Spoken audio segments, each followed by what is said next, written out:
할렐루야, 민수기 광야에서 오지연 전도사입니다. 민수기 35장은 하나님께서 모세에게 말씀하신 두 가지 커다란 명령으로 구성되어 있습니다. 하나는 본문 1절부터 8절 사이 레위인의 성읍에 관한 규례이고, 나머지 하나는 9절부터 34절까지로 도피성 규례에 관한 내용입니다.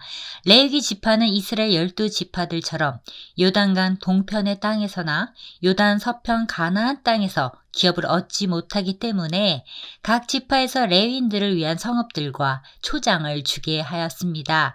또 이스라엘의 12지파들은 레위인들에게 그들의 기업의 규모에 따라 성읍들을 주되 이스라엘 12지파에 널리 흩어져 있었습니다.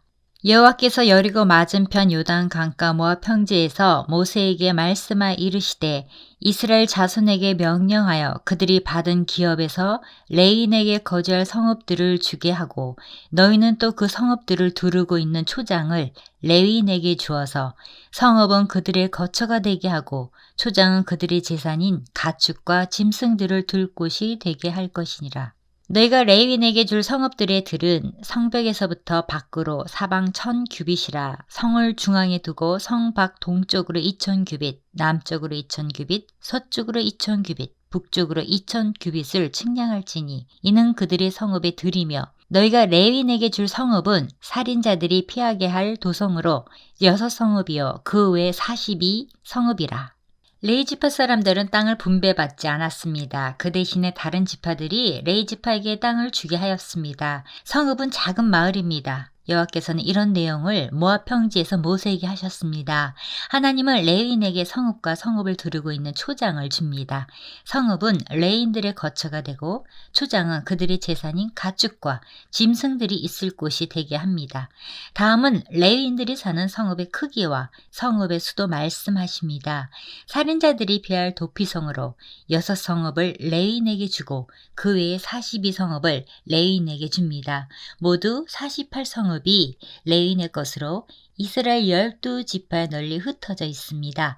그 성읍들은 여호수아 21장에 기록되어 있습니다. 너희가 레위인에게 모두 48성읍을 주고 그 초장도 함께 주되 너희가 이스라엘 자손의 소유에서 레위인에게 너희가 성읍을 줄 때에 많이 받은 자에게서는 많이 떼어주고 적게 받은 자에게서는 적게 떼어줄 것이라.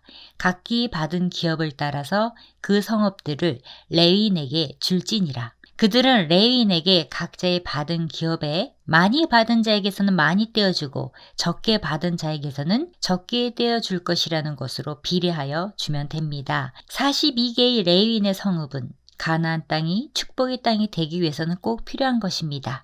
레위인은 이스라엘 사람들 사이에 거하며 이스라엘 사람들이 하나님을 섬기는 것을 도와줍니다. 그들이 죄를 짓지 않도록 경계합니다. 그래야 하나님이 그들과 함께 하시고 복을 주실 수 있습니다. 42개의 성읍은 이스라엘 성도들의 삶의 중심에 있다는 것입니다. 성도들이 교육자와 밀접한 관계를 맺어야 합니다. 이스라엘 사람들이 자신들이 사는 곳에 레위인의 성읍을 두고 교제해야 합니다. 여호와께서 또 모세에게 말씀하여 이르시되 이스라엘 자손에게 말하여 그들에게 이르라. 너희가 요단 강을 건너 가나안 땅에 들어가거든 너희를 위하여 성읍을 도피성으로 정하여 부지 중에 살인한 자가 그리로 피하게 하라. 이는 너희가 복수할 자에게서 도피하는 성을 삼아 살인자가 회중 앞에 서서 판결을 받기까지 죽지 않게 하기 위함이니라. 너희가 줄 성읍 중에 6을 도피성이 되게 하되 세 성읍은 요단 이쪽에 두고 세 성읍은 가나안 땅에 두어 도피성이 되게 하라. 이 6성읍은 이스라엘 자손과 타국인과 이스라엘 중에 거류하는 자의 도피성이 되리니 부지 중에 살인한 모든 자가 그리로 도피할 수 있으리라. 사람은 죄를 지을 수밖에 없습니다. 하나님은 죄인들이 숨을 수 있는 도피처를 만들어 주십니다. 도피성은 실수로 즉 고의성이 없이 살인한 자가 도피할 수 있는 곳입니다. 살인자가 그것으로 피하여 판결을 받기까지 복수를 당하지 않게 하기 위해서입니다. 복수하고자 하는 사람에게도 감정을 누그러뜨릴 시간을 주기 위해서입니다. 그는 그 성으로 우선 피신하고 회중 앞에서 정식 재판을 받아 고의성 여부를 판단받게 됩니다. 세 성읍은 요단 동쪽에 두고 세 성읍은 요단 서쪽에 둡니다. 이 규례는 이스라엘 자손뿐 아니라 타국인이나 이스라엘 중에 우거하는 자들에게도 적용되었습니다. 하나님께서는 고의적 살인과 실수로 인한 살인을 엄격하게 구별하셨습니다. 이런 정신은 오늘날 세속사회법에도 적용되어 있습니다. 법적으로 살인죄는 고의로 남을 죽인 죄를 가리키고 비고의적인 살인은 과실치사죄라고 불러 그 둘을 구별합니다. 살인죄와 과실치사죄는 그 죄성과 형벌의 양이 크게 다릅니다. 만일 철 연장으로 사람을 쳐 죽이면 그는 살인자니 그 살인자를 반드시 죽일 것이요. 만일 사람을 죽일 만한 돌을 손에 들고 사람을 쳐 죽이면 이는 살인한 자니 그 살인자는 반드시 죽일 것이요. 만일 사람을 죽일 만한 나무 연장을 손에 들고 사람을 쳐 죽이면 그는 살인한 자니 그 살인자는 반드시 죽일 것이니라. 피를 보복하는 자는 그 살인한 자를 자신이 죽일 것이니 그를 만나면 죽일 것이요. 만일 미워하는 까닭에 밀쳐 죽이거나 기회를 엿봐 무엇을 던져 죽이거나 아기를 가지고 손으로 쳐 죽이면 그 친자는 반드시 죽일 것이니 이는 살인하였음이라. 피를 보복하는 자는 살인자를 만나면 죽일 것이니라. 도피성으로 피할 수 없는 자가 있습니다. 하나님께서는 고의적인 살인죄의 예를 6가지 말씀하셨습니다. 철 연장으로 죽인 경우, 돌로 죽인 경우, 나무 연장으로 죽인 경우, 밀쳐 죽인 경우, 무엇을 던져 죽인 경우, 손으로 쳐 죽인 경우입니다. 이런 고의적 살인자는 반드시 사형으로 벌해야 하였습니다. 악의가 없이 우연히 사람을 밀치거나 기회를 엿봄이 없이 무엇을 던지거나 보지 못하고 사람을 죽일 만한 돌을 던져서 죽였을 때에 이는 악의도 없고 해하려 한 것도 아닌즉 회중이 친자와 피를 보복하는 자 간에 이 규례대로 판결하여 피를 보복하는 자의 손에서 살인자를 건져내어 그가 피하였던 도피성으로 돌려보낼 것이요. 그는 거룩한 기름 부음을 받은 대제사장이 죽기까지 거기 거주할 것이니라. 그러나 살인자가 어느 때든지 그 피하였던 도피성 지경 밖에 나가면 피를 보복하는 자가 도피성 지경 밖에서 그 살인자를 만나 죽일지라도 피 흘린 죄가 없나니 이는 살인자가 대제사장이 죽기까지 그 도피성에 머물러야 할 것임이라. 대제사장이 죽은 후에는 그 살인자가 자기 소유의 땅으로 돌아갈 수 있느니라.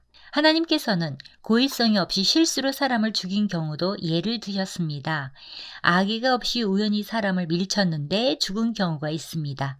과실치사도 있습니다.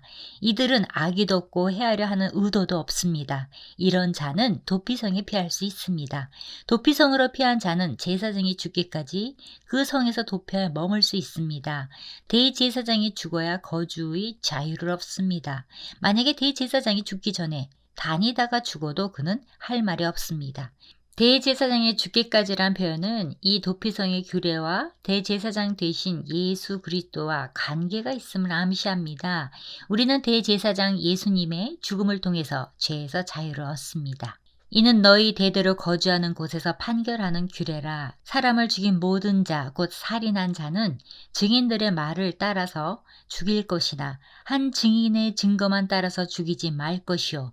고의로 살인죄를 범한 살인자는 생명의 속전을 받지 말고 반드시 죽일 것이며 또 도피성에 피한 자는 대제사장이 죽기 전에는 속전을 받고 그의 땅으로 돌아가 거주하게 하지 말 것이니라. 하나님은 그들이 거주하는 곳에서 판결하는 규례를 세웠습니다. 살인자는 증인의 말에 따라서 죽일 수 있습니다. 그러나 한 사람의 증인으로 죽이지는 말아야 합니다. 비록 사형에 해당하는 범죄를 하더라도 한 사람의 증언에 따라 최종 판결을 내리지 않는 것은 사건을 정확히 파악하고 사사로운 인정이 개입되지 않게 하려는 제도적 장치로 결국 이는 율법의 신중성과 공정성을 나타냄과 아울러 생명에 대한 경외를 강조하는 규정입니다. 고의로 살인죄를 범한 자는 생명의 속전을 받지 말고 반드시 죽여야 합니다. 도피성에 피한 자는 대제사장이 죽기까지 생명의 속전을 받고 보호해줍니다. 그의 땅으로 돌아가 거주하게 하지 말고 도피성에 거주하게 해야 합니다. 피한 자는 회개의 기회를 주고 가해자는 감정에 가라앉을 기회를 줍니다. 너희는 너희가 거주하는 땅을 더럽히지 말라. 피는 땅을 더럽히나니 피 흘림을 받은 땅은 그 피를 흘리게 한 자의 피가 아니면 속함을 받을 수 없느니라. 너희는 너희가 거주하는 땅, 곧 내가 거주하는 땅을 더럽히지 말라. 나 여호와는 이스라엘 자손 중에 있음이니라. 하나님이 도피성을 지정하신 목적이 무엇인지 34절에 기록되어 있습니다. 도피성을 주신 목적은 하나님이 가나안 땅에 거하시기 때문에 그 땅을 더럽히지 않게 하기 위함이었습니다. 피는 땅을 더럽힙니다. 그들이 거주하는 땅을 죄악으로 더럽히지 말아야 합니다. 피 흘림을 받은 땅은 그 피를 흘리게 한 살인자의 피가 아니면 용서하지 않습니다.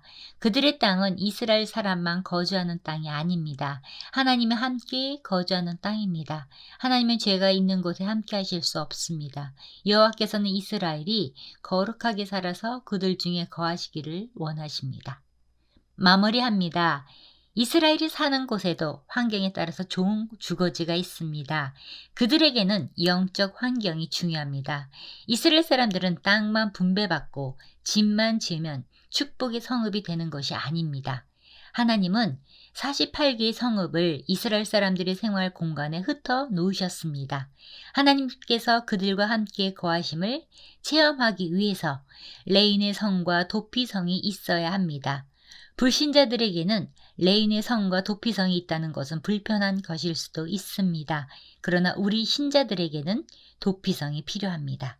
도피성에 관한 규례가 오늘을 살아가는 우리와 무슨 의미가 있을까요?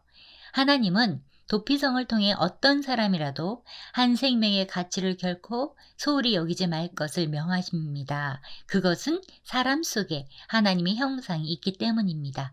인간의 생명을 소홀히 여기는 사람은 하나님도 그의 생명을 업신 여기실 것입니다. 신앙적인 관점에서는 도피성 규례는 예수 그리스도를 믿으라고 하는 부르심입니다. 여호와 내 하나님이여 내가 주께 피하오니 나를 쫓아오는 모든 자들에게서 나를 구원하여 내소서. 문자적으로 살인죄를 저지르지 않았더라도 이 죄에서 누구도 자유로울 수 없는 것입니다. 도피성은 죄로 말미암아 죽을 수밖에 없는 인간의 도피처가 되어주신 그리스도의 십자가를 상징한다고 할 수 있습니다. 교회가 레위인의 성읍이 되고 도피성이 되어야 합니다. 교회가 죄를 지은 자들을 책망하고 하나님을 섬기게 해야 합니다. 우리를 숨겨주고 감싸주는 곳은 바로 교회입니다. 죄를 지은 자들이 와서 회개하고 죄사함을 받고 거룩하게 변화되는 곳이 되어야 합니다. 교회에서 예수님을 통하여 죄사함을 받아야 풍요로운 삶을 누릴 수 있습니다. 시편 46편 말씀으로 마칩니다. 하나님은 우리의 피난처시여 힘이시니 환난 중에 만날 큰 도움이시라. 그러므로 땅이 변하든지 산이 흔들려 바다 가운데 빠지든지 바닷물이 솟아나고 뛰놀든지 그것이 넘침으로 산이 흔들릴지라도 우리는 두려워하지 아니하리로다. 아멘.